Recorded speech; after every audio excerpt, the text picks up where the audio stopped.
Prince Albert's Danny Stone remembers her days on the ice at Kinsman Arena. One of my very first memories in this rink, I was about 5 or 6 years old and I was playing ringette at the time.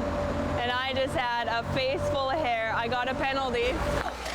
She played for the A&W Bears during her last year of high school.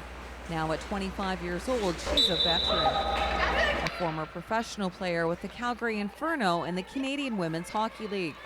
This fall, she's going international and is signed with Sweden's women's team. Advice from a former teammate helped her get serious about the game. There was one player who was on the Huskies that really kind of stepped up and was like, hey Danny, you know, you could play at this level. We would love to have you more than anything.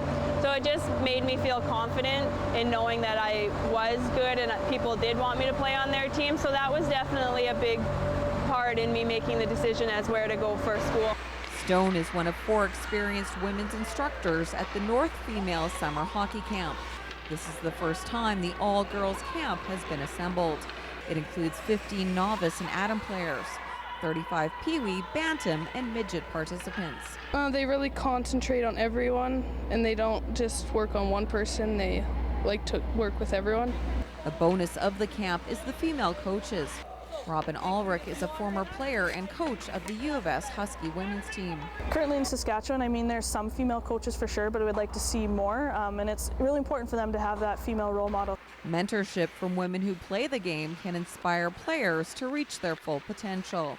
Yesterday they were all sharing their story about how they got to where they are and where they're playing and where they played, and I thought to myself, that could be me one day. Like, I could work myself up to get to that point. I try and get them to have fun with everything they do, try their best, and learn a couple new skills on the ice, and if they go away with that, then that's perfect.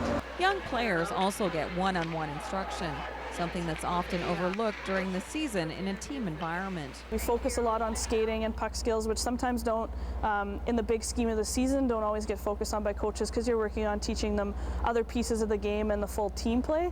Ulrich says women's hockey is played different than men's. Therefore, former players understand it best. Knowledge she wants to see passed on to the next generation in venues like hockey camps.